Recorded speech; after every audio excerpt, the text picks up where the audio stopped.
Hello,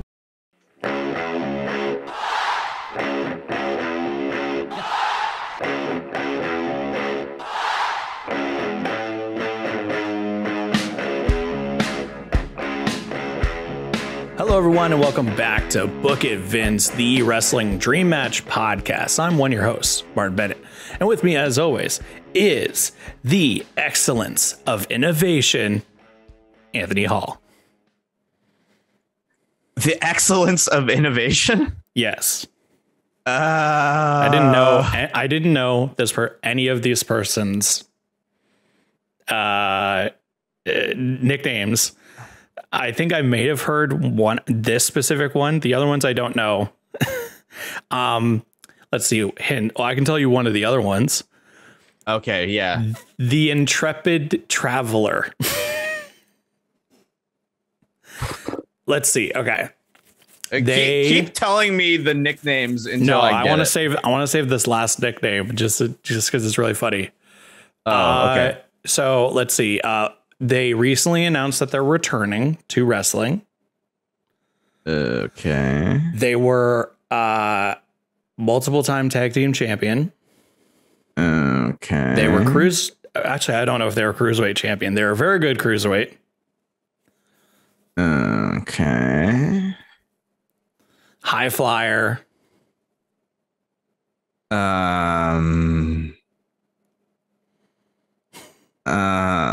want me to tell you his tag team partner? Yeah, tell me the tag team partner. Brian Kendrick. He worked with Brian Kendrick. Is it Paul London? It is Paul London. Wow. The excellence of innovation, the intrepid traveler, and then his other one, the Dolphin Master. Yeah, that makes sense. Sure. Dolphin Master. I love them as a tag team. Now that you mention it again, they used to wear what, like purple pants?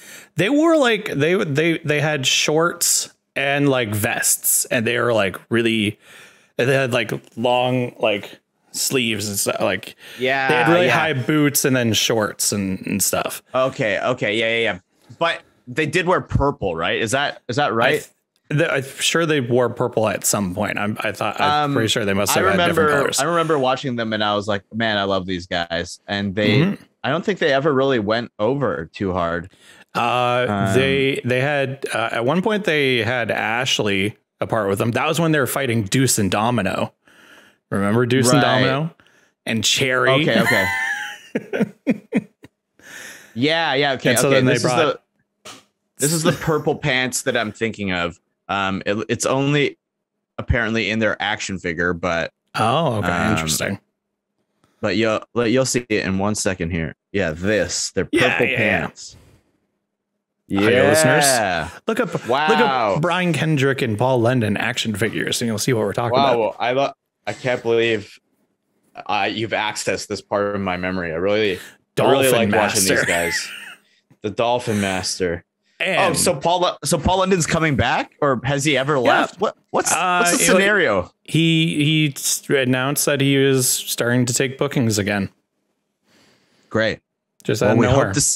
Hope to see you on AEW Dark or Elevation, and then eventually maybe Dynamite. Who knows? Who knows? Paul London, if you still got it, I hope to see that. Wow. Welcome to this week's episode, everybody. For audio and video listeners, for video listeners, and audio watchers, yeah. For video watchers, welcome to Book It, Vince 2.0. Yeah, this is the best neon background I could find for our rebrand, where we only do psychedelic bookings of big men slapping meat and football players and supermodels, and they're not wrestlers, but we'll make them wrestlers. Exactly. Wow. Every match is going to be one of your all-time favorites against a new person you've never heard of that has 73 followers on Twitter, and we're going to put over the unknown person. Please welcome to the ring from somewhere in Michigan, Drac Brangston. Brango Zango. That's too close to Brazango. Pretty good name. It's like John Laventure. I will say NXT 2.0. One, I'm gonna get annoyed with them saying that every time. Yeah. We'll see what happens. It was a pretty good episode. The only thing I didn't like was why Kyle O'Reilly was not in the main event and why put in some random dude. Did wrestle good, but why? Could have been the three-way. Von Wagner. Could have just been a triple threat and been fucking awesome. Yeah. But anyways, we'll see. What do you think of NXT 2.0? Let us know. And if you've listened this far into our madness of conversation, thank you. Every week we do this podcast, dream booking wrestling matches that we would love to see. Check out some of our past episodes on podcast apps available everywhere. iTunes. Hey Marty, what would your Spotify. NXT name be? What? Answer me this. Is there an app? Would it be Marcus Brent? That's it. Marcus Brent. Brent. I was just about to say, how do you spell that last name? How do you spell that last name? Is it Braun? Bryant. Yeah. Marcus Bryant. Barant. Jesus. And then my NXT name would be Tom Holly. Tom Holly. Yeah. Tom Holly. Marcus Brent. The Neon Boys. I don't know. Neon Disaster. Right? Neon Disaster.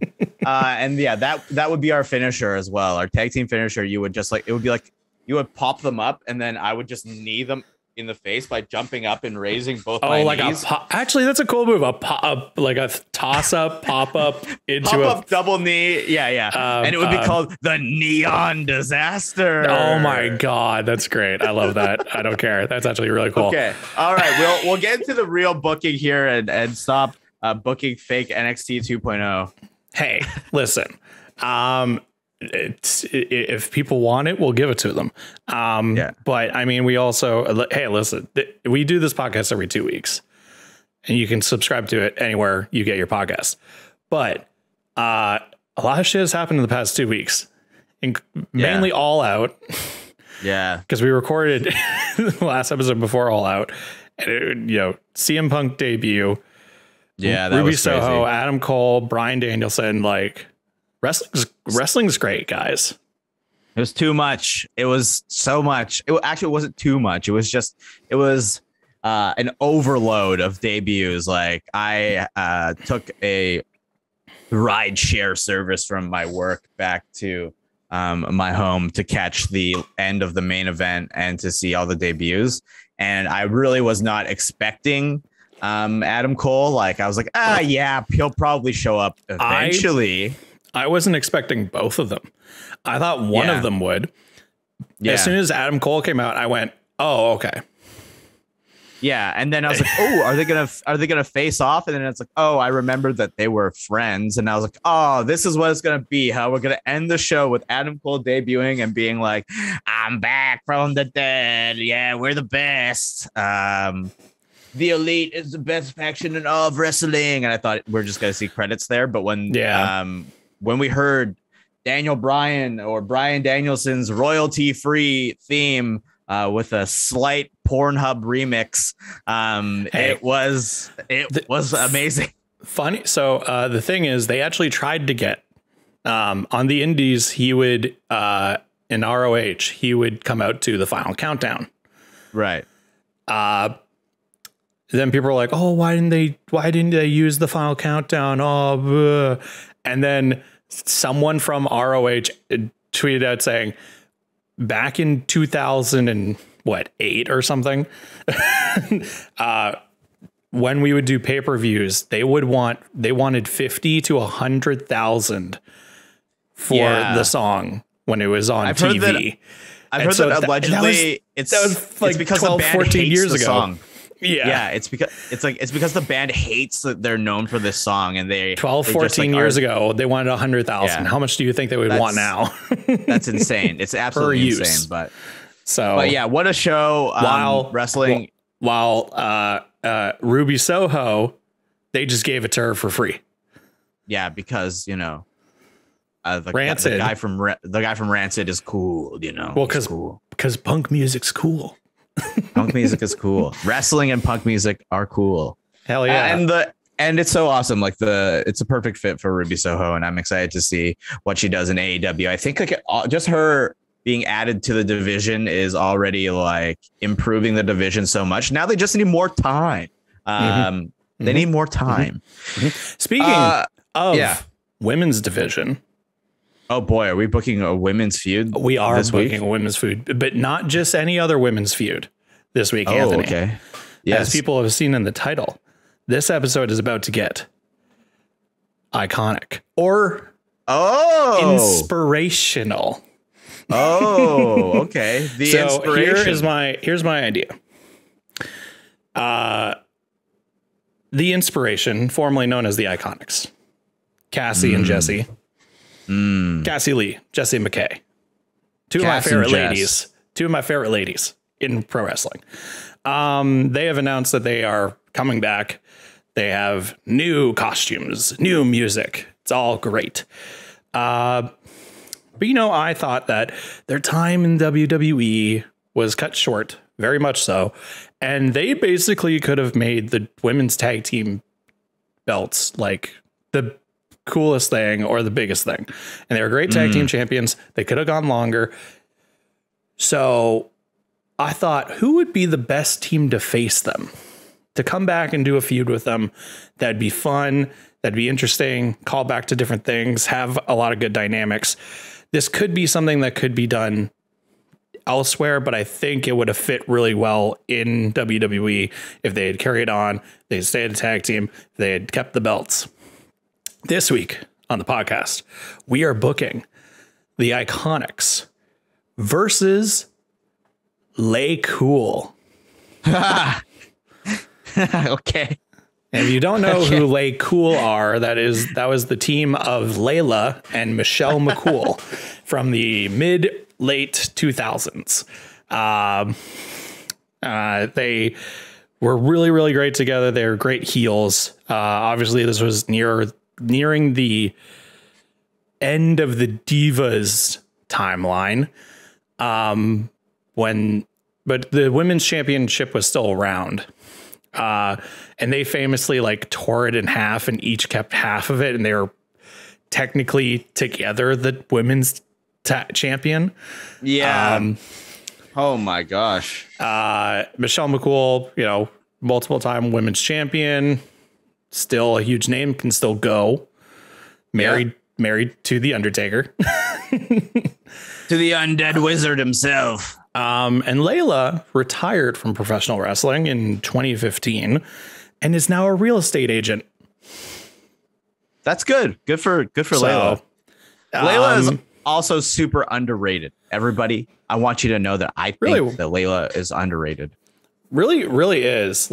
She came in during the Diva Surge when that was still around, when that was, the thing that how they found women. Debauchery.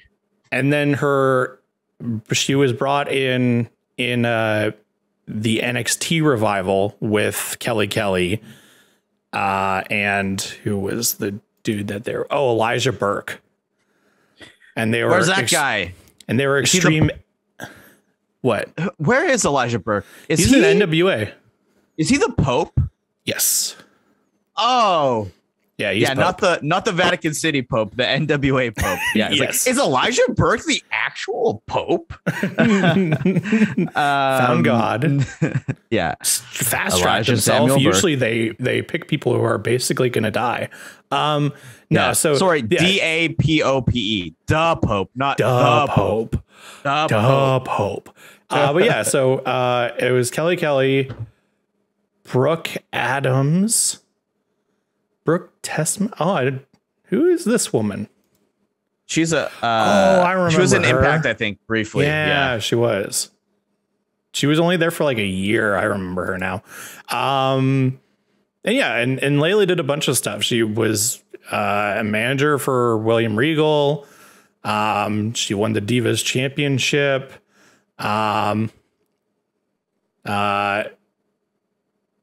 Yeah, she had a great career for, only being in WWE for 5 years. But I really liked LayCool. Just a cool dynamic. And you can find a lot of similarities between them and the IIconics. Yes. It's a fun, like, team of two women. They're obviously heels. Their whole thing was like picking other people apart. So I thought this would be a fun. I was trying to think of like who would be a great opponent. I want to book the IIconics. I want to book Inspiration because Jessie McKay and Cassie Lee are. I love them so much. They are so funny. They're so good. They should have been utilized way freaking more. I thought who would be a great team to come in. You could say like, oh, wouldn't like the best team would be Lita and Trish Stratus. It's like, yeah, but like there were never really like a tag team, like women's tag team throughout the like 2000s. Really, there were women who are like kind of together or like side with each other, but like LayCool was like a women's tag team. And I thought, oh, well, if these two, if the IIconics stayed together as tag team, kept the belts in WWE, it's like, well, you could introduce tag teams from NXT. You could do all that, but then it's like, who would be a fun Legends team to come in? And it'd be like, you have Michelle McCool come out. She comes out to her music, not enough for me. I always love that music. Yeah. That's hilarious. And like, this is just me just spitballing, but it's like her, however we build it, her talk. Like, I would think that LayCool would come back as like a face team because it's like, how do you turn the IIconics face? You don't really. Yeah. Like, especially when they were together, they were never a face. It's like, it's after the fact when they split up, it's like all you could have was sympathy for these two women. So they were immediately both face. But at least in the eyes of the audience, maybe not to WWE, but they didn't know what the hell to do with them. But it's like, having Michelle McCool come out and be like, wanting to take on the IIconics, and then it's like, well, who's going to partner with you, old lady, or something that they say, and then old lady, and then Layla's music hits, and it's like, holy shit, she's back after being gone for like 5-6 years. Yeah. Oh yeah, that would be good. So so we are assuming that Peyton and Billy have been rehired by WWE, they never broke up. They never left. A continuation. Okay, they held the championships for 25 years. They broke every record. I think it. Yeah, so then technically it would still be Peyton Royce and Billy Kay. Yeah, Billy Bloody Kay. Okay, and Peyton Bloody Royce. All right. Yeah, so I think they'd have to come off of like. Let's say like they're still champions to this day, and like what's happened recently on SmackDown? Like, what do we have like as new teams? Like what? Tony Storm and Liv Morgan, right? They're a team now, right? Kind of. They were just put together. Like, that's the thing, is there's not really like right now. Okay, women's tag teams right now. Who do we have? We have Tamina and Natalia. Great. Perfect for us to use as fodder. We had Shayna and Nia. You still got Shotzi, and they're technically they're on SmackDown. Shotzi and And Ember Moon. Knox. Oh no! Right. Yes. No, Shotzi she left. She's still in NXT. She's gonna get repackaged in some way. And they already did repackage her. God damn it! And they're going to again. Oh my God. And then so it's Tegan Knox and Shotzi Blackheart, or just Shotzi, because it's so hard to say Blackheart. Yeah. But so, and then on Raw, see that, this is why make tag team championships when you're gonna just ruin all your tag teams and release everybody. Oh, but you have NXT, but there's NXT where there was like a bunch of different groups of women. Now there's not. But imagine if people stayed together, like even if Bailey and Sasha stayed together, that could have been a great rivalry. Yeah. That would have been good. My gosh. I don't even. Oh, wait.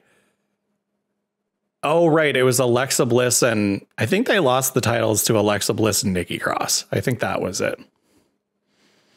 I'm pretty sure that's how they lost their titles, because they won them at WrestleMania. Yes, I do remember that. The match was not fantastic, but, the result was nice. We love to see the IIconics win. Mm-hmm. Exactly. And I'm very curious to know where they are going to appear. We don't know. Is it going to be NWA? It could be. Possibly Impact, because Impact does have women's tag team titles. So it could be there. And they have a very good division, the Knockouts division. Shout out to the Knockouts division. But so I think that it would just be, my idea is like, it's really just like you have the IIconics being on top of the tag team division. They doing their heelish tactics of trying to never have to defend their titles and winning via some shenanigans, and could be, either a pay-per-view or some sort of Legends Nights, or hey, here's a thought, WWE. I like how this has just turned into us shitting on WWE. I'm sorry, listeners, especially WWE marks. Sometimes here's a thought, WWE. You want to know what one of my favorite pay-per-views of the past couple of years was? Evolution, where you had an all-women pay-per-view and every single match was a banger. How about that?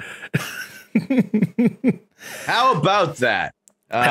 And why couldn't there be either the IIconics come out and they're like, well, guess we don't have anyone to defend our titles against. Because everybody's been released. Well, at that point, that's the real reason why. Yeah. At that point, no one had been released. But imagine if it was like, I guess we don't have, like, they managed to get out of, like, I still love how you have that background, by the way. It's NXT 2.0, baby. It's Book It Vince 2.0. Book It Vince 2.0. But imagine it's like they managed to skirt around like any challenges or whatnot. And that's like, looks like we don't have a team to face off against. Right. And then Michelle McCool's music hits. Not enough for me. And she walks out and she gets up in their face and they're like, I was just about to try to do an Australian accent. Do it. Let's get into horrible accent territory right away. There's no JR in this episode, so we have to make up for it. So yeah, they get up in their face and Michelle's I'm like, still trying to think of how to do next. She's like, I'm here to challenge you. Oi. I'm sick, and I think the WWE universe is sick of you running away and not giving people chances. I'm trying to think of like a really generic babyface promo that Michelle McCool could say. It's like maybe it's like, I know both of you are very talented wrestlers. You proved that to me when I came back for the Royal Rumble. And they're just like, listen up. And they're like, we're not gonna fight you. We're not gonna wrestle you. Oh, you came out here by yourself. That's English. Whoa. Belly bloody K. You came out here by yourself. Yeah. What, we're gonna fight you alone? Yeah. I learned. If they listen to this, I'm so sorry. Yeah, I mean, we're if the trying our IIconics best listen to here. this, if the inspiration listens to this, I'm so sorry. Hey, Cass and Jess, we're trying to have a good time here, and we're really bad at Australian accents. Good yeah, it's like, so it's she comes out and is like, you're disrespecting the title. It's like, do you realize how many women have worked so hard to make these championships a real thing? Yeah. And now you're avoiding every opportunity to defend them possible. Well, that's not happening tonight. And they're like, well, what, you're going to fight us yourself? Like, who would even want to tag with you? Yeah. And Michelle McCool is like, oh, and like we wish we had this opportunity when we were at the prime of our careers. When all of the talented women from my generation, from my era were competing, we would have wished that we had this opportunity. And we can't believe that you are just squandering it and just parading yourself around like you're champions when you're not.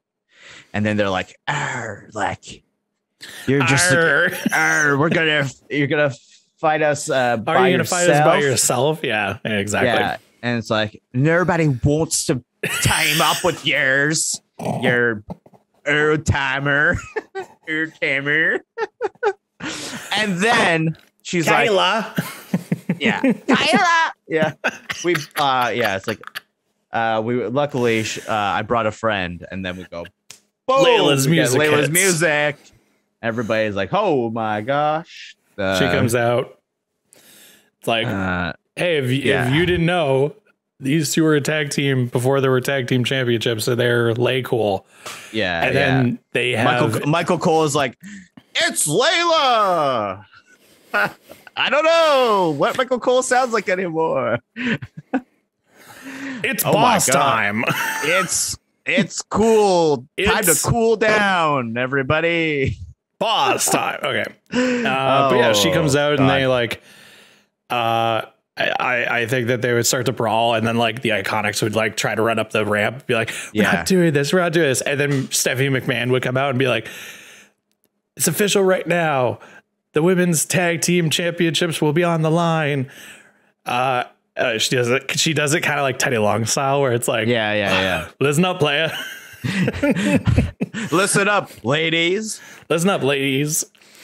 The tag team titles will be on the line right now. It's the IIconics versus LayCool. Ooh. Also, special shout out before we go on to my birthday, buddy. September the 24th is my birthday, so this episode will come up before that. And you guess who shares a birthday with me? We just mentioned them. Stephanie McMahon. Oh, really? There you go. Okay, well, two incredibly influential wrestling people. We'll make a post and we'll tag you, and we'll make a post on our Twitter at Book of Vince Pod on Twitter. And tag you and Stephanie McMahon in it. Notice me, senpai. Notice me, Steph. But so yeah, okay. So then what was the joke I was gonna make? And so then Stephanie McMahon comes out, says the tag team's on the line, and then that's where Billy Kay could be like, you gotta be joking me. That was gonna be yeah, that's right. You gotta be jerking me. You gotta be joking me. Okay, all right. That's the maximum quota for Australian accents for the episode. Thank you, everybody, for tolerating that. Yes, you got to be joking me. What is this? Stephanie McMahon rarely appears on WWE television. Why? Is this gonna be the entire feud? Is this one pay-per-view? Is this one match? It could be. No, I think that it would be good to have like another month, and then at the next pay-per-view or something. Yeah, okay, but this one match, I think this one match happens, right? I think like we have to have it happen. And we see that, you know, Michelle McCool can still go. We can see Layla still go. We get Michelle McCool like locks in Billie Kay into the Faith Breaker, which is basically like a Styles Clash. And then you know, Billie Kay is just like flinging her long limbs around and escapes. And we get Peyton Royce, you know, doing trying to do like her like really elaborate like sort of roundhouse kick kind of thing, and Layla like does a limbo thing like and like ducks underneath it or whatever. I don't really remember if she actually did that, but I'm going right now. The booking is in my brain. I'm visualizing. Go with it. The visualizer's going, as you can see by my cool neon background for all the video watchers and audio listeners. I'm explaining it to you now. Boom, boom, boom. And then we basically get a non-finish because we're booking it WWE style, right? Nobody looks strong, nobody looks weak. We just or the match. Or I mean, the Iconics just win via like some sort of dirty finish. Well, I think maybe it would be cool if Michelle McCool had brought out like her championship, the one that would split apart. Just to like have it as a prop for this moment that I'm about to propose.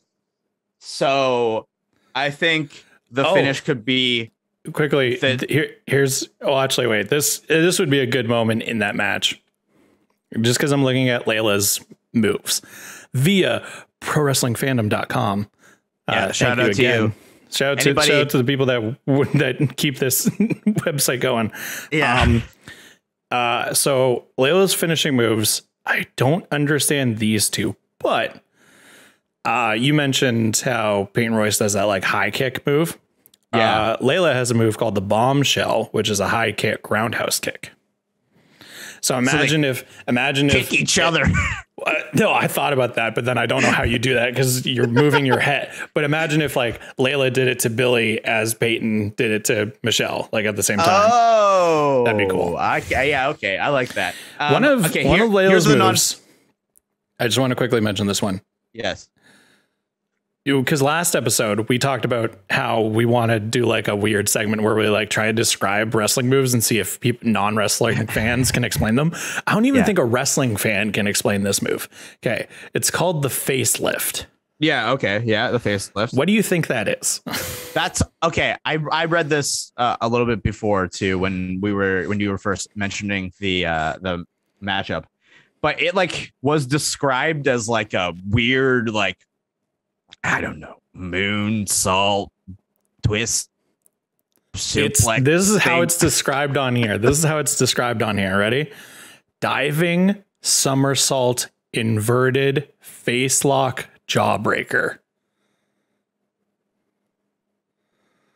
Okay. Well, I don't know where that starts and ends. Okay, Marty, you know what time it is. It's time for me to loudly look up this on my phone and watch it.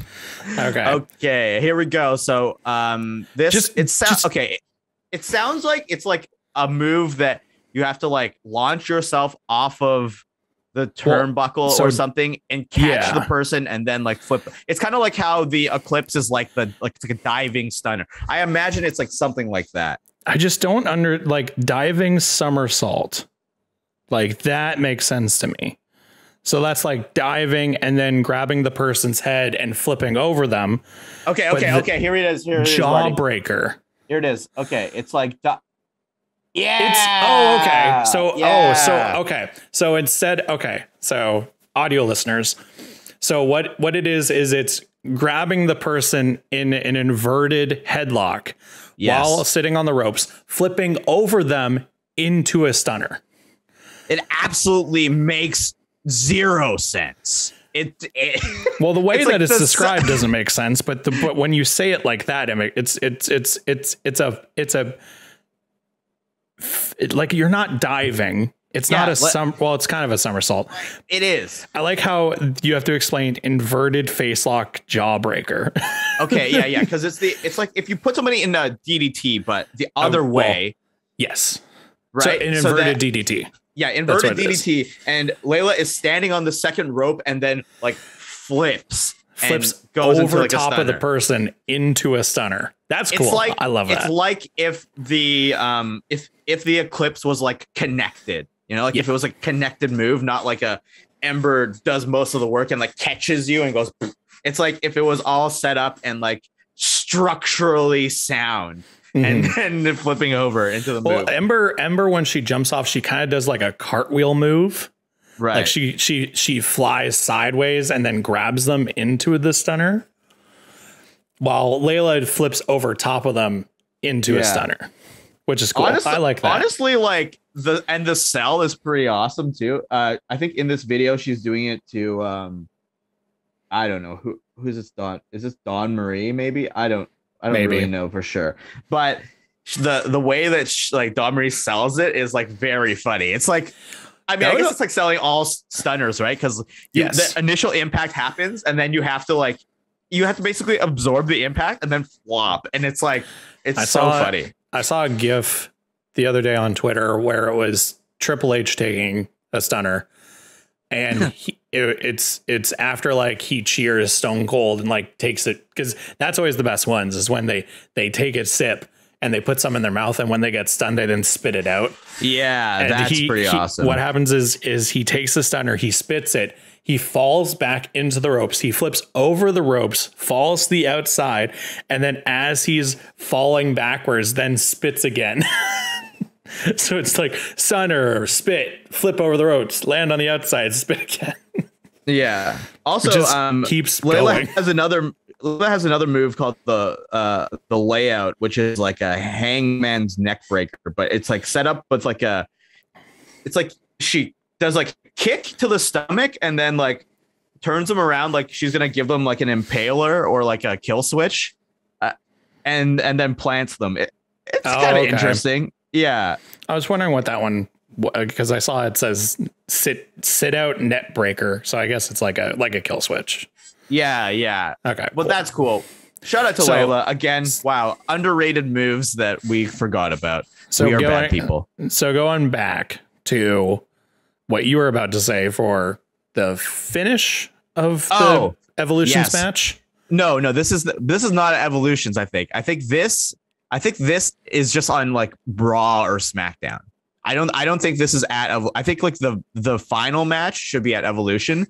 I think this one where they come back is like a TV thing. I don't know. I really like the idea of like you have this heel tag team who are champions, and they're at the all women's pay-per-view, and they're like, oh, we're not defending our titles. And then they have a match against two basically legends who like and one of them makes a surprise appearance. Right. Okay. All right. I really like that starting, and then it can end. Sure. Later. It can end at another pay-per-view, right? So what would be logically a pay-per-view that would follow this? Like a SummerSlam or like sure. Sure. Okay, sure. Let's just I mean, in the Book of Vince universe, time means nothing. So there was only ever one Evolution pay-per-view, right. So it can be literally whatever we want. Okay. Also hey, you want to know what is great about AEW is that they have surprises. rather than saying, hey, Toni Storm is going to be on SmackDown, and they tease that for 3 weeks and then they have her appear once. Right. It's like, the one they just show up and it creates buzz and everybody's talking about it. Right. Like, isn't that fun? One knock look with what happened to Brock Lesnar at SummerSlam. That was cool. Yeah. No one expected that. So anyways, that's my rant. My one knock with AEW, yes, sometimes we do criticize AEW, even though we're big smarks for them, is that this is not necessarily AEW's fault, but it's just kind of what happens in our current day and age of the internet and the speed in which information can be communicated amongst wrestling fans and the internet wrestling community is like, none of these surprises are like true, like out of nowhere surprises. Because if you pay attention at all to the dirt sheets and the wrestling journalists, and if you follow any Twitter accounts, listen to any podcast, anybody like speculating about the things that are happening in the current wrestling world, you would have known that all these people were going to debut. Maybe not exactly at the same time, which was very cool. But like, imagine being just like a casual and you don't pay attention to any news and stuff, and you just watch the product. Imagine how cool that would have been. But how you can't do that now. That's not simply not possible. I know, but I'm sure there are 100% people that do that. I'm sure there are 100% people who just watch it and are like, and like don't use social media at all. And they just are like, oh, AEW, like I heard about it, or like a friend told me about it, and I started watching it. Now I watch it every single week. Oh, what? They're having this show? Oh, what? Rampage? Yeah. Oh, what? Pay-per-views? Okay, I'm going to watch that now. And to be naive again and not fully entrenched in this. Like, I wish I didn't like care as much as I do, because then it would be like even more cool. But like the fact that we do care also makes it hit. But okay, we're getting back to the booking now. We're a little bit off track, but okay, it's Evolution. The IIconics, the Inspiration, Cass and Jess, Billy and Peyton, they're not defending. They are like, oh, we beat everybody, and all the other tag teams have been broken up or released, whatever. Michelle McCool comes out. Boom. We get some good Australian banter, some promos, some good old fashioned talking down to a legend. And then Michelle McCool is like, hey, I brought a friend along. I'm not going to fight you alone. It is the women's tag team titles after all. Boom. Layla comes out. Woo! Layla comes out. We're talking about the match. We're talking about those cool spots that happen with the facelift, with the kicks, with the faith breaker, and Billie Kay, wiggling her way out and running around the ring and being like, ah! I think that then, like, it doesn't really matter how it finishes. I think it's a dirty finish. I think it's just. But here's the finish. Michelle McCool brings out the belt that splits, right? To show people, the belt, and that it splits. We have to remember this from WWE lore, that it splits. So then I think Peyton is incapacitates Layla. Billy is the legal woman in the match. And then you think, oh, they're just going to take the tag team belt and run away. Okay, so quickly, you're going through it. Okay, never mind. Yeah, so she's going to take the tag. There you go. It's like, Peyton's just going to take the tag team belts. She's going to slide her belt or the belt to Billy, and then they're just going to run away because they don't want to face these legends. And WWE doesn't want to give us a clean finish in a pay-per-view.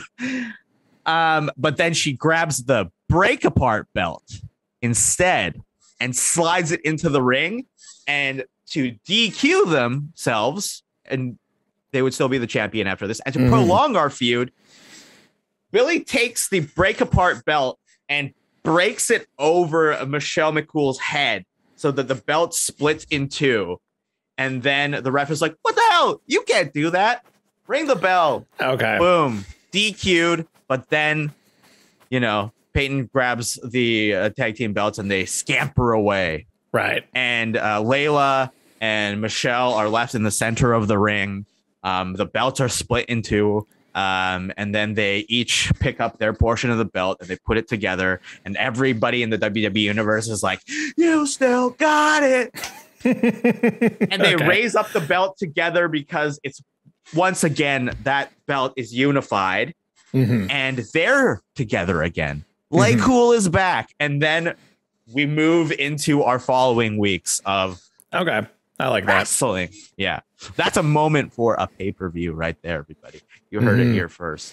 Two belts becoming one. So then I think I don't think we really need to get into like any nitty gritty of like what would follow the weeks up until the next, like the final match between them. But you got like a couple of weeks between, at least like, like 6 weeks or so between them. I think then this is where you can have like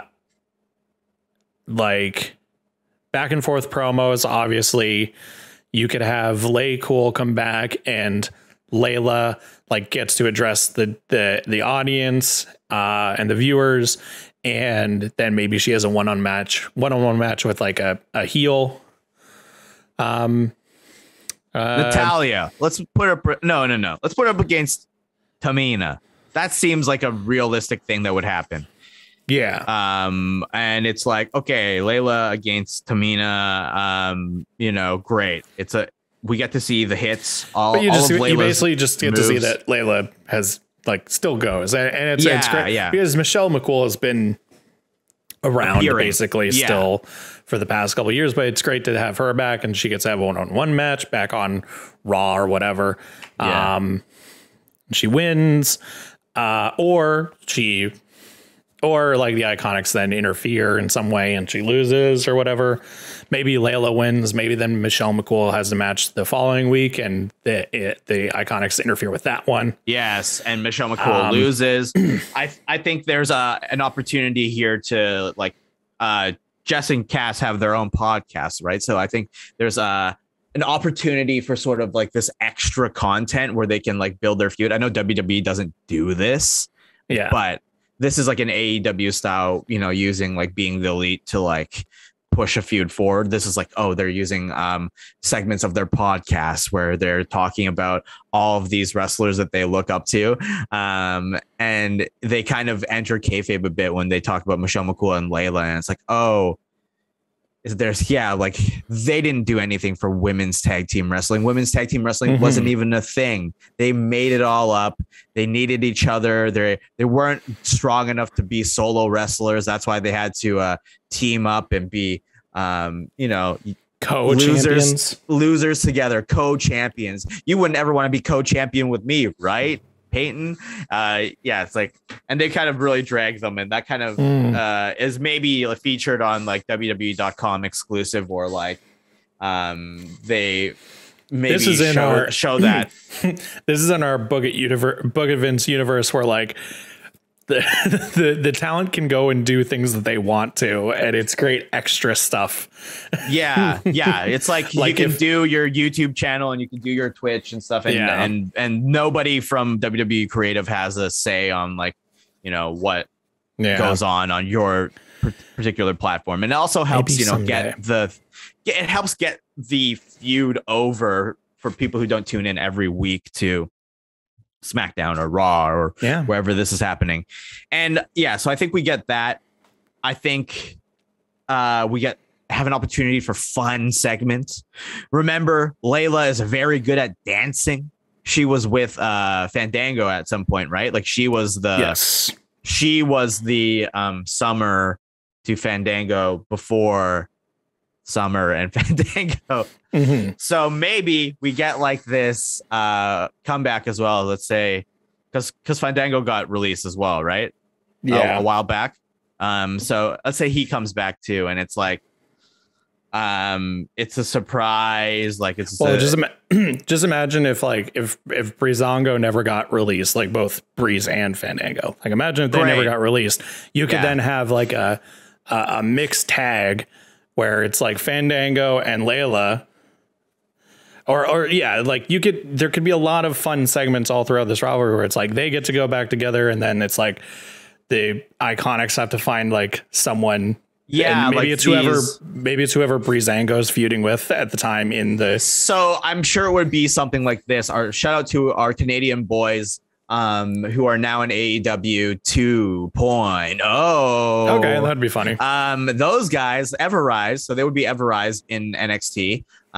They maybe are feuding with Breezango, and they're like, they need an extra person, I think, maybe to put them over. So maybe in addition to this run that Peyton and Billy are having, we still have the Billy manager character, like let me give you your resume, like this and this.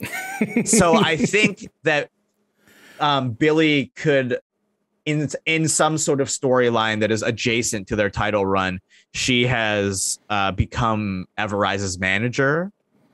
And Everrise is feuding with Breezango in NXT, and they're like, like, we're gonna have this match, and then they're like, no, we want this to be a mixed match. Where, we're gonna get Billy, and then you have to find somebody, and then Fandango brings Layla back.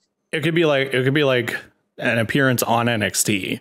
Where like Layla visits NXT, Layla and Michelle visit NXT, and like they're there with Breezango, or even if this is on the main roster, it really doesn't matter where. But like, it's that idea that's like Breezango and LayCool, and they like get to intermingle, and it's like, for those who know, like, oh yeah, he was Fandango and Layla, like they were together, and then that's where like Everrise 2.0, and then the IIconics like attack them, and then it's like a this would be really cool. It's like an 8-person tag where it's 2 men and 2 women versus 2 men and 2 women. That'd be really cool.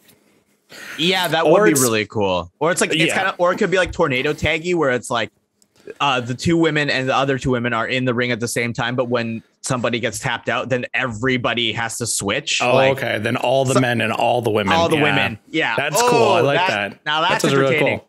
Let's call that a 4-way tango match, 4-way dance, 4-way tag team dance, just like WCW. It's gonna be a good time, and that helps build the feud as well. And I think so we only have time to really like talk about maybe like 1 or 2 more things, and then then what this is culminating at. It should be like a SummerSlam. Yes, a thing that I want to see, because if there's anything that like I'm a mark for in WWE, it's really dumb comedy moments. Yes. Because there's certain things that always fell flat, but there's certain things that always worked.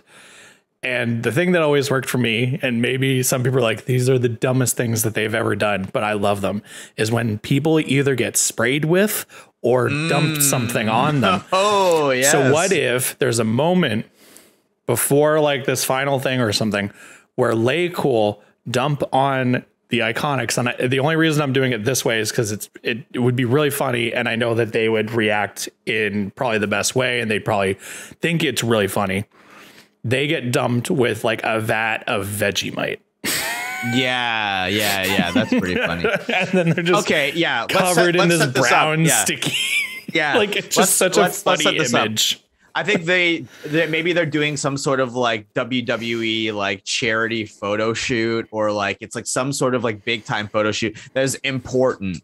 And LayCool gets their moment to do their photo shoot thing, but the IIconics have like been trying to sabotage them before, and they like have just like managed to avoid all of the sabotages. And then when the IIconics are there to pose for, this like, that's probably like some charity thing or like an event or whatever, just getting their promo shots. That's when LayCool strikes, dumps the Vegemite right on their heads. That's actually pretty good. Covered in Vegemite. And that is another fun moment. All just because all I can imagine is their faces. It'd be hilarious. Yeah, their reaction would be so funny. You have like Peyton, aka Cassie, would be like screaming her head off, and then Jesse, aka Billy, aka Jesse, would just be yelling at the top of her lungs, "Are you joking me? Yeah, you gotta be joking me." And Kayla's there, and they're like, "Kayla, get help!" It's like, "Send for help!" Kayla. So that basically happens, and what a good time, right? Like. And this, of course, we're going to have to, we spent so much time chopping it up that we have to accelerate our feud meter. So, I mean, we're going to SummerSlam, baby. We're going to SummerSlam. You have 2 teams who are very much alike. And so you can have a lot of really funny moments with each other. And then you can have whatever matches here and there. But I think it's more of like a fun feud rather than like a super serious feud. Yeah. And then it results in them getting their tag match for the titles officially at SummerSlam again. Yes. And I think that IIconics go over. They have to go over. It's a Legends thing, right? Like, unless Michelle and Layla are coming back full time, you're going to have to, let the champions remain the champions. we gotta do like a cool finish of some sort. Maybe they do use the belt again, and this time the ref doesn't see. Maybe we do get to see some of Peyton and Billy's finishers, like the weird like sort of like fisherman suplex thing that Peyton was doing. What was Billy's finisher before she departed the WWE? Do you remember? So their double team finisher for the IIconics was the punt kick. So Peyton. Oh, wait, so hold on a second. I'm reading this weird. So Royce would kick. Would what? I don't understand this. Okay, well, I'll read what it says. Punt kick by Royce to the head of an opponent held in a wheelbarrow position by Kay. What's wheelbarrow position? I guess like holding their legs up and then their head would be like this. Oh, yeah, I guess so. Or the sick knee from Sydney. That's sick knee from Sydney? Yeah, I actually like the name. It's a running one-handed bulldog from Royce dropped into a kneeling knee by Kay. Oh, it was when it was so Payne would grab them in a bulldog and then bulldog them into Billy's knees. Right. Okay. So we're seeing that move, obviously. I didn't know that was called the sick knee from Sydney. That's funny. or it was Billy holding them and then Royce basically kicking them in the face. and then Billy would roll them up into a pin. Well, goddamn. So it could be the bulldog onto like the title that's then laid out on Peyton's knees. You could do that. Yep. I like that. What other sort of moments are in this match here that we need to cover?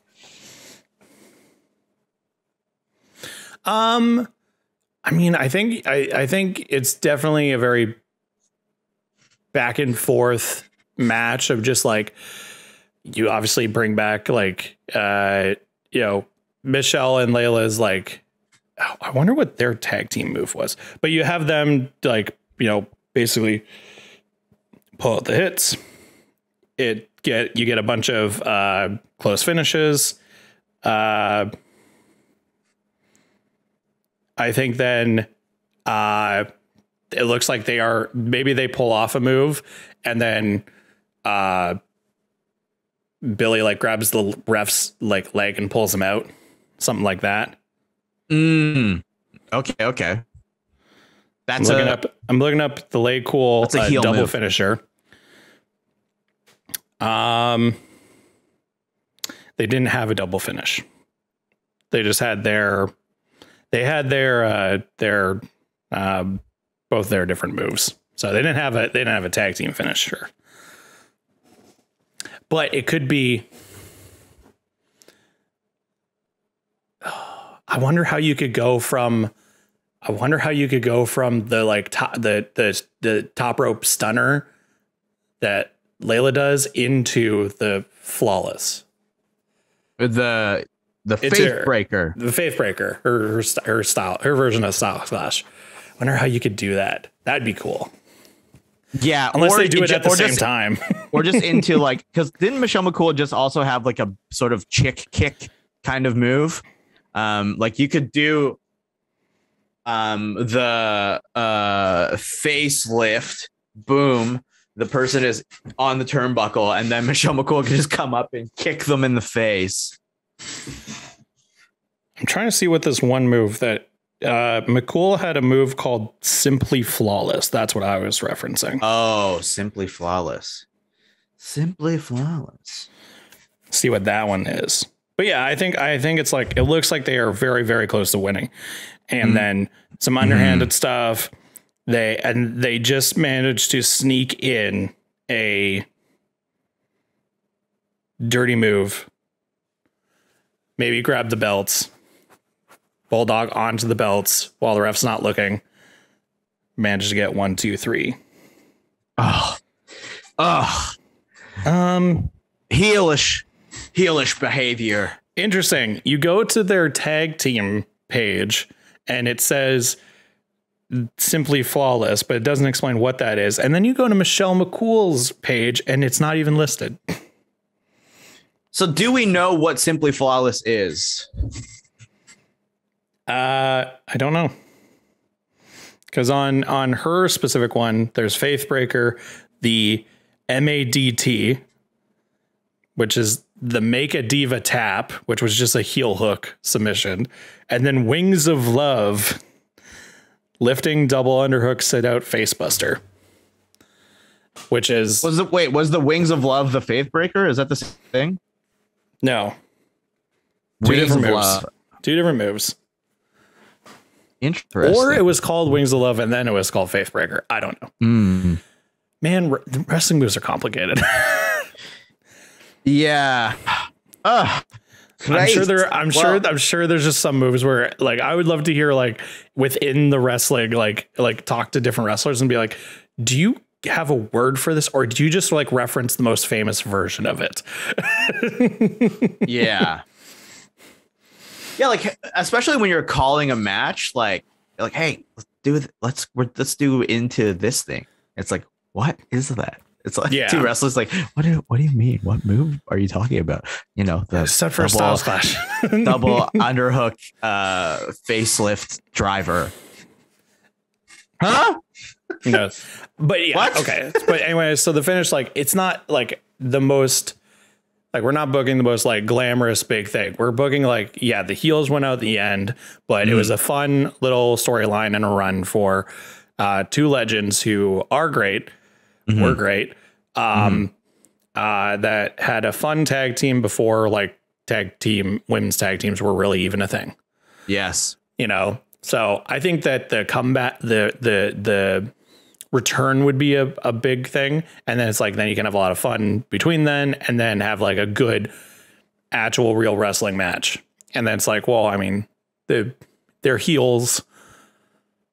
You could have them win legit, but probably just having some underhanded thing. And it's like, see, we still beat you. And then it's like, thank you, LayCool, for coming back for this short little while. And like, you know, we love you. It's like, yay. Yeah, it's like, you know, Michelle or Layla just like grabs the other and they look around and they're like, thank you, everybody. What? Thank you, LayCool.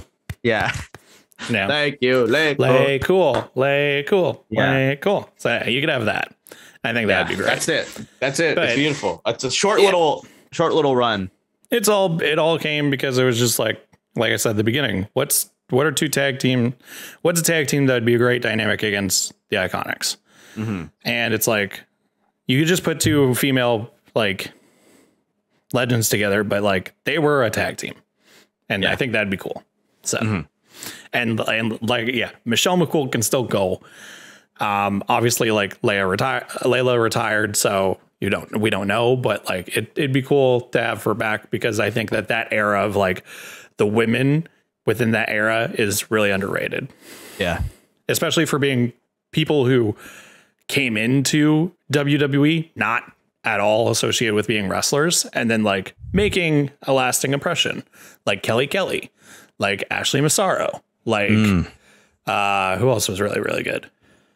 Well, they're all really good, but it's like, yeah, they came in as like, well, I like wrestling, or knowing nothing about it, and then like making the most of the time that they had. So, yeah. But let us know who you want to see have faced the IIconics, or now, who do you want to see face the Inspiration? And where do you want to see bloody Cassie Lee and bloody Jessie McKay? One more Australian accent for the road. Where do you want to see them head to? But yeah, yes. So to finish off the episode, as always, we have our match recommendations and our question of the week. And you can submit your own questions for us to answer on the podcast, either by leaving a review and asking a question in that on a podcast app that you listen to, tweeting at us on Twitter, or even by going to our website, unknownerrorfilms.com/bookevents and submitting a question there. And I think because of all this crazy stuff that's happened recently in wrestling, a really good, simple question is, what is your favorite wrestling, or what is your favorite surprise wrestling moment?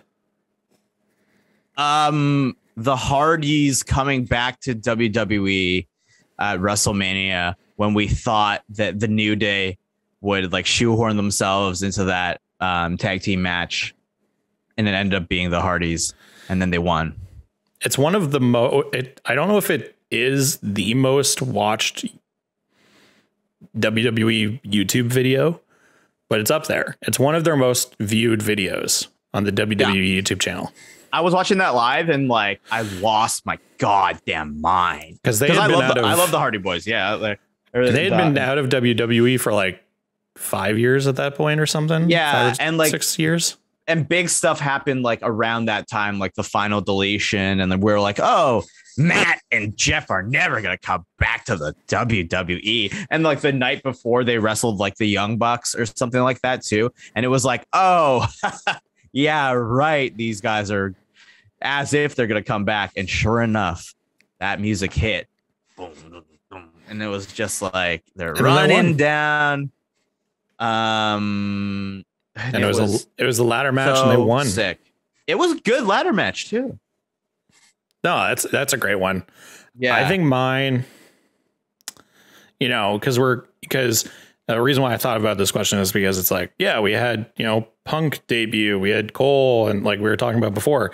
It's like, what are some great just like moments that, because those are the moments that everybody remembers, is like, didn't see it coming. Like, once in a lifetime chance to like surprise everyone. And I think mine is Cena returning at the 2008 Rumble. Oh yeah, that was awesome. That's the one where he was supposed to be injured, right? And then he came in at 30 because he was injured, but he made like an amazing recovery, right? And no one expected him for like another few months. Yeah, and he showed up, entered number 30, and won. Right. Yeah, that was a big pop. That's the biggest pop for John Cena during the Superman John Cena era, where he just never lost. It was also perpetually won. It also, to me, is so cool because one, it's like you hear the music and you watch the video, you watch the playback now, and like, yeah, everybody goes crazy. But the way that they had the stage set up for that Rumble was just like, it had that little entrance way. Yeah. And it entered right there to the ring. Mm-hmm. And so it wasn't like this like big, long run down or anything like that. It was like the music hit the door and they had doors. And so the doors open and John Cena walks out and there's people like literally like maybe 4 or 5 feet away from him, all losing their mind. And it's just such a cool moment. Just a really cool moment. And I guess the other one, an honorable mention, is Edge returning at the Rumble too. Also cool. Yes. Also very cool. I would have, if I was there live seeing Edge or seeing that surprise John Cena, I would have been crying just like CM Punk guy. Hey, CM Punk got to meet that guy. That's great. That's very good. Yeah. We were talking about wishing that we didn't love wrestling as much as we did. But there are people that love wrestling more than us, and that guy is one of them. So I'm glad that he got to meet old chick magnet and old Phil, and good they get Phil. to hang out. Yeah, that's really lovely. Speaking of matches and Royal Rumbles, you got a match recommendation for us, Anthony? Yes, I think my match recommendation might be the first Women's Royal Rumble. I think that's the one that I like the most, and that and I think Michelle McCool was in that one as well. But I thought that year, the women's Rumble was better than the men's Rumble. So I think it's the first one. So that would be 2018? Maybe? Oh, I don't remember exactly, but I remember watching it live and like Molly Holly was there. 2018. Kelly was there and Tori Wilson was there. And yeah, because there's was there first women's Royal Rumble. It's like you gotta have all these people come back. Yeah, pull out the stops, and it was awesome. It was really, it was just genuinely really entertaining. So I'm gonna recommend that match because it may be bad, but I cannot personally remember any Michelle McCool and Layla matches where they were together that were like particularly like show-stopping amazing. I don't remember if it's the first Royal Rumble or which Royal Rumble it is where Michelle McCool had eliminated the most people. It might have been that first one, and then Nia like beat it the next year, something like that. But I know that one of them, like Michelle McCool, like eliminated like 8 or 9 people, which is crazy. She looked great, and then of course that's the one that Asuka won. Yes, big deal. Huge deal. That's a great one. Let us know, of course, as always. We need that interaction. We interact with us. Let us know what's going on, how you're feeling. Let us know your favorite wrestling surprise moment, and also go watch the 2018 Women's Royal Rumble because it was a big deal. First one ever. But yeah, that does it for us this week. Thank you very much for listening and or watching and following along with the podcast. As always, we'd like to point you towards our other content that we make online. And if you are listening to this, because the majority of the people that from the analytics, majority of the people listen to it on day one, which is great. And if you are one of those day one download listeners, please come check out our Twitch page, twitch.tv/unknownairfilms, where Anthony and I on Wednesday, the 22nd, are going to be doing a Pokemon Evolving Skies box battle, and the loser will have to do a hot sauce challenge. We got some ghost pepper. We got some ghost pepper sauce. We got some Fuego Takis, and maybe some other surprises. So yeah, come and watch us. Follow us on there. We put a lot of content on there. If you want to follow anything else that we do here at Unknown Air, you can of course do so by following us online at UE_films. You can follow myself on Twitter and Instagram at Barton_Minute, and you can follow Mr. Anthony Hall at Hall and Jokes on Instagram and Twitter. And also, Marty, did you know that apparently GM mode is making a comeback? So that could be in the cards for us to do, in the future on the Twitch channel, on the YouTube. I miss GM mode. GM mode is such a fun thing. I miss it so much. I used to do that as GM mode was in 2008, 2007, 2006. And I played that for hours. I didn't even care about any of the other like game types. I love just managing and doing my own bookings and stuff. And that'd be really, really fun to bring back. So we'll see. We'll see if the game is even playable, because it's just been, on the shelf for so long. And of course, for all news and update, follow us at Book Events Pod on Twitter.